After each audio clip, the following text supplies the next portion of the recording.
Okay, so this is going to be what do you even call this? A grafted bind off? Yep. I'm going to call it that. Call it that. So basically, this is just going to be a very visual tutorial. I will talk a little bit about it. There are tons of tutorials, very good ones out for this type of bind off, but it's just the one that I use when I'm coming off one by one. So like for my sleeve cuffs or my neck collar, or like binding off the bottom edge, anything in a one by one. So first of all, if you've ever done Kitchener stitch before, this should come pretty naturally to you. If you haven't done anything like this, I unfortunately would highly suggest finding a proper tutorial. So anyways, here we go. If you've done Kitchener before, this should be relatively easy. So we're going to start with our setup, which is going to be purling through. So let me start over. Because we've got a knit stitch, purl stitch, knit stitch, purl stitch, knit stitch, purl stitch. So we're going to start our setup by purling the first stitch, which is a knit. So we're going to purl it, leaving it on. And then we're going to go through and we're going to knit into the purl stitch, the second stitch there, leaving it on. And this is just the setup. You only do this at the beginning. You went like under and around. Yeah. So to knit it, you kind of come in from the back and you're just going to take your darning needle tip and scoop the stitch as if to knit. As if to knit. Oh. And you're going to pull it through, leaving it on. All right. So there's your setup. So now what you're going to repeat in your head is basically going to be knit off, purl, purl off, knit. Okay. And we're going to work that over the next 4 stitches. All right. So we are going to knit off the first stitch, which originally was a knit stitch, sliding it off. And then we are going to set up the next knit stitch, which is going to be the purl. So that was a knit off, purl. Okay. And I kind of keep my finger looped in my working yarn just so it doesn't twist and get stuck on the needle. So that was a knit off and then a purl, leaving it on. And then we're going to purl off the next stitch. And then we are going to knit the next purl stitch, leaving it on. Knit, purl, purl, knit. Knit off, purl, purl off, knit. See, and this is where you just want to do it slowly and controlled, because sometimes your working yarn can be a bit windy. And also long often, isn't it? It's often very long, yeah, because you're working across, if you're doing a bottom hem of a shirt or something, that's a lot of stitches and you have to have a long working yarn. All right, so now we're ready to do that again.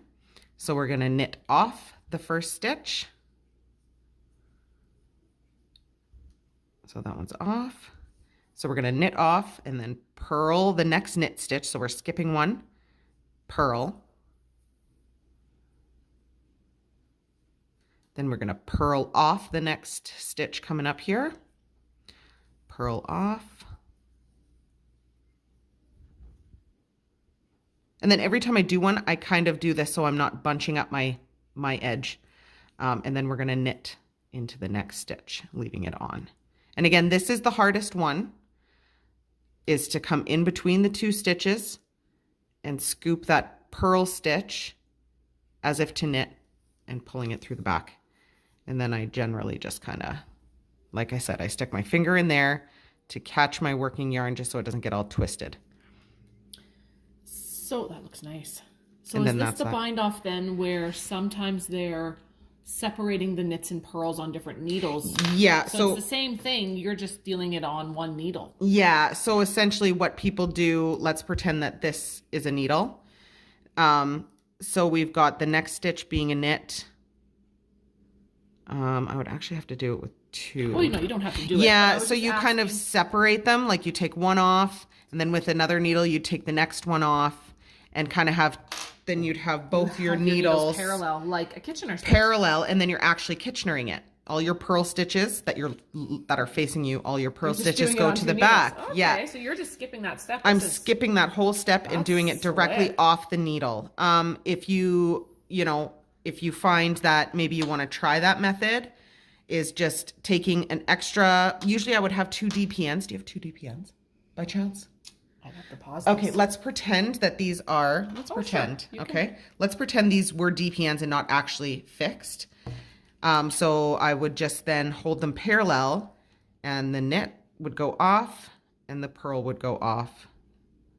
Knit would go to the front, purl would go to the back, and I think knit would go to the front, purl would go to the back. And then you would push it all to the other end and just graft it or Kitchener stitch it off that way. Which I was doing originally when I started doing this technique. I did do that. And then I went, you know what, there's got to be a better way. And I Googled it and looked it up on YouTube. And I was like, oh, that's really easy. So once I got used to doing it this way, I then just took away that step and just started doing it right off the one. So let me just go through that repeat again. I think this is called tubular bind-off. Tubular bind-off, yeah. I would maybe Google search something like that if you want a better in-depth description of what is happening here. If it's people are just want to know, Sarah, how do you bind off your sweaters? We're always talking about it on the podcast. Yeah. So this is how. This is how. So knit off. Sarah, how do you bind off everybody's sweaters? This is how. And purl. So knit off, purl, purl off, knit. Okay, neat. And there it is.